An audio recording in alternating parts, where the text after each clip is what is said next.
Hi guys, मेरा नाम है मयंक और आज हम शुरू करने जा रहे हैं topic solution of a partial differential equation by direct integration. Sir, इस टॉपिक में है क्या, मैं बताता हूँ आपको। हम पहले पिछले टॉपिक्स में हम देख रहे थे कि हमें कोई फंक्शन दिया रखा होता था किसी भी इक्वेशन में डिफरेंशियल। सो हम उसको एलिमिनेट करते हुए एक सॉल्यूशन निकालते थे जो किसी आर्बिट्रेरी फंक्शन से मुक्त होता था। सर, इस बार कुछ नहीं, हमें ये वाला आंसर दे रखा है और हमें एक तरीके से वापस से ये क्वेश्चन को बनाना है। सर, जैसे हम इसको प्रोसेस करते थे कि डिफरेंशिएट करते करते हम उस फंक्शन को एलिमिनेट कर लेते थे, तो यार जब मैं इसको वापस से लेके जाऊँगा तो मैं इंटीग्रेट कर कर इसे बनाऊँगा।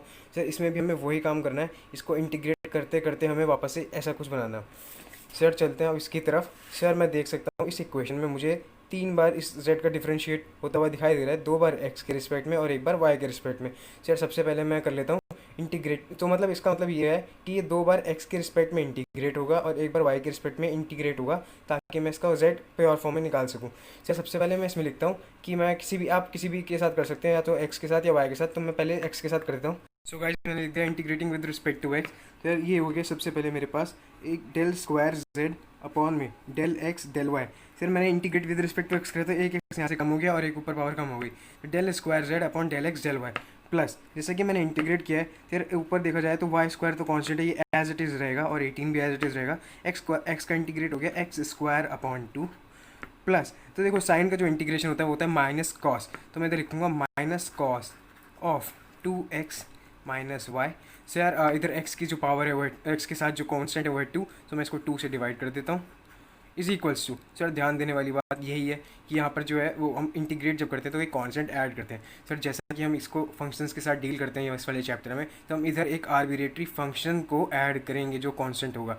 सर, मैंने जैसा कि इसमें किया है integrate with respect to x, तो मेरा जो कांस्टेंट होगा वो होगा वाई, किसी फंक्शन का वाई। सर, अगर यहाँ पे मैं कहता है integrate with respect to y, तो यार कांस्टेंट क्या होता है एक्स। अगर एक्स के साथ इंटीग्रेट हो रहा है तो कांस्टेंट क्या हुआ वाई, और वाई के साथ इंटीग्रेट हो रहा है तो कांस्टेंट होता है एक्स। सो मैं इधर लिखता हूँ F of Y, F O Y. So यार ये बात ध्यान देने वाली है कि यहाँ पे एफ ओ वाई इसीलिए आया, ना कि कोई के या फिर सी इसलिए नहीं आया, क्योंकि हम इस चैप्टर में फंक्शंस के साथ डील करें तो एक कांस्टेंट फंक्शन आना चाहिए था।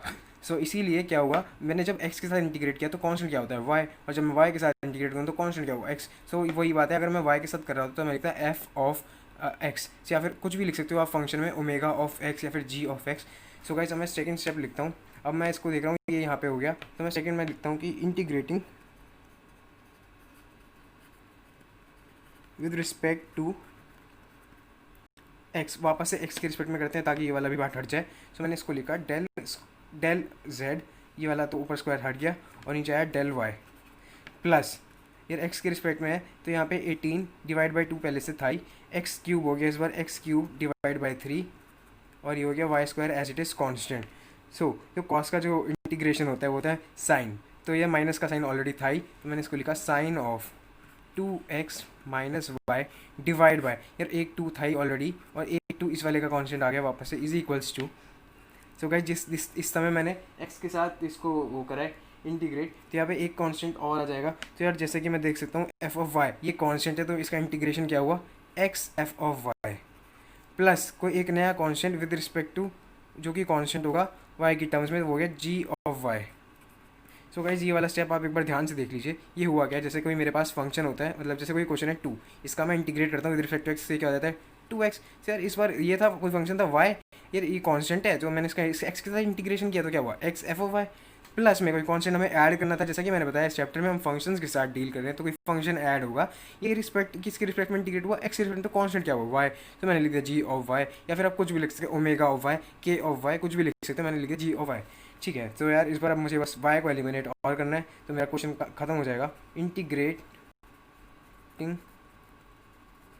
With respect to y।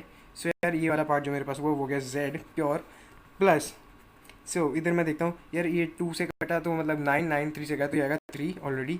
So यार एक्स क्यूब इस बार कांस्टेंट रहेगा मेरे पास, और जैसा कि मैं y के साथ कर रहा हूँ तो आएगा y cube divide by 3 minus. अब देखो साइन का जो होता है वो इंटीग्रेशन होता है कॉस नेगेटिव का, तो यार नेगेटिव नेगेटिव पॉजिटिव।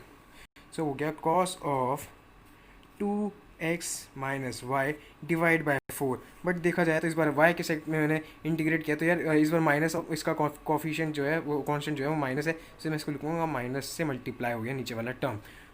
ठीक है, तो ये हो गया इज इक्वल्स टू।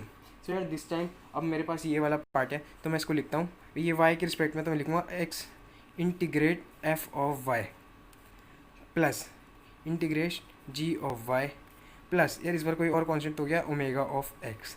मैंने y के रिस्पेक्ट में इसे इंटीग्रेट किया है, जो कॉन्स्टेंट ऐड होगा वो होगा किसी x की टर्म्स में, ठीक है। और जैसे कि मेरे को पता है यार एफ ऑफ वाई को मैं इंटीग्रेट करूँगा तो मैं उसको एज इट इज़ लिख सकता हूँ, क्योंकि मुझे इसकी वैल्यू नहीं पता। और दूसरा जो जी ऑफ वाई इसको भी मैं डायरेक्ट इंटीग्रेट करूँगा और इसकी भी वैल्यू नहीं पता। सर ये आंसर हमारा हो चुका है, तो आपको इसको सिंप्लीफाई फॉर्म में लिखने के लिए आपको लिखना होगा लेट। सो गाइज हमारे पास ये फाइनल आंसर आ चुका था। तो जैसा कि मैं देख रहा हूँ कि x integration f of y को मैं ऐसे नहीं छोड़ सकता, तो मैंने क्या करा, इंटीग्रेशन एफ ऑफ वाई को लिख लिया के ऑफ वाई, ठीक है। इसी तरीके से integration of ji of y को लिख लिया एल ऑफ वाई। तो यार बस और कुछ नहीं करना, एक्स एज इट इज़ रहेगा, integration of g f of Y की वैल्यू जो है वो है के ऑफ वाई।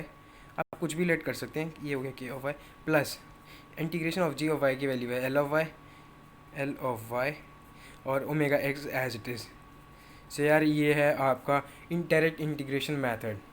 तो गाइस ये है हमारे पास solution by direct integration method. So यार इस क्वेश्चन को एक बार रिव्यू कर लेते हैं वापस से। सो हमें एक क्वेश्चन गिवन था, मैं देख रहा था इसमें 3 बार जो है डिफरेंशिएट हुआ हुआ है। सो यार 2 बार जो है एक्स ने किया हुआ है और 1 बार जो है वाई के साथ हुआ हुआ है। तो मैं इसको लिखता हूँ integrate with respect to x. 2 बार होगा, जैसे कि एक बार यहाँ पे करा, एक बार यहाँ पे करा। तो दोनों बार एक्स के रिस्पेक्ट में करा तो ये एक्स स्क्वायर हट गया और ऊपर से 2 पावर कम हो गई।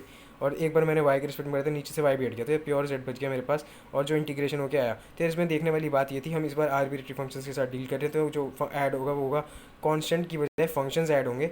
सर अगर x के रिस्पेक्ट में करें तो y जो है कांस्टेंट होगा, और अगर y के रिस्पेक्ट में करें x जो है वो कांस्टेंट होगा। सर मैंने एंड में जो है इसको डायरेक्ट ऐसे ही छोड़ नहीं सकते थे, तो इसलिए मैंने इसको अपनी कन्वीनियंस के लिए लिख दिया के ऑफ वाई और एल ऑफ वाई। ज़रूरी नहीं है, ऐसा आप कुछ भी लेट कर सकते हो। सर मेरे पास ये फाइनल आंसर आ चुका है।